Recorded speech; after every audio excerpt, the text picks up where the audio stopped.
One of the most common ideas in personal development is the suggestion to find your true self.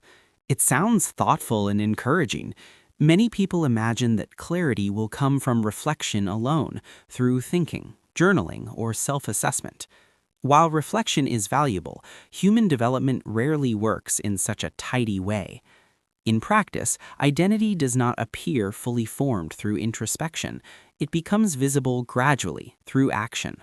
It shows up after someone has engaged in the same type of work repeatedly across different situations, long enough to observe real patterns, how they respond to challenges, whether their skills improve, and whether they continue even when progress feels slow.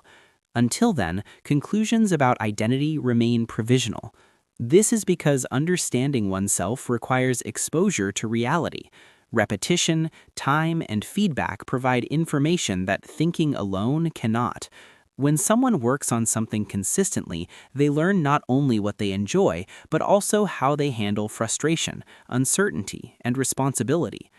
Many people understandably describe themselves early. I'm a creative person. I'm drawn to teaching. I feel like I belong in this field. These statements are not wrong. They often reflect genuine interest. However, when they are formed before sufficient experience, they can become assumptions rather than observations, and assumptions, if held too tightly, may limit learning.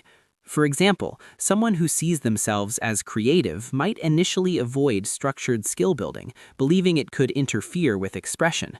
Someone who feels naturally inclined toward leadership might delay learning operational details, assuming those skills will develop later.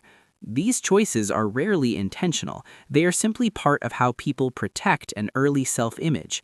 Over time, this can slow growth, not because the identity is incorrect, but because it has not yet been tested and refined.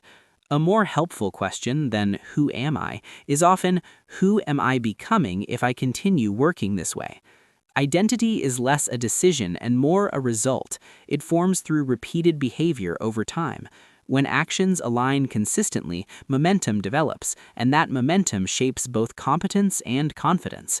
This process is gradual, and it rarely feels dramatic while it is happening. If someone wants to understand where they truly fit, the most reliable approach is engagement rather than evaluation. Working at real intensity provides clarity that abstract analysis cannot. Over time, useful signals emerge: improvement, sustained interest, and a growing sense of direction. This does not mean that reflection has no place. It means that reflection works best when paired with action. People who grow sustainably usually begin without fixed conclusions. They choose a specific direction, work seriously, and allow experience to inform adjustments along the way. Instead of defining themselves early, they remain open long enough for reality to offer clearer feedback. As a result, the most stable identities often require no announcement. People are recognized for what they do consistently, not for how they describe themselves. After years of steady contribution, labels arise naturally, applied by others, not declared in advance. In the end, personal development is not about finding a hidden version of yourself. It is about building a pattern of behavior that, over time, reveals who you are becoming.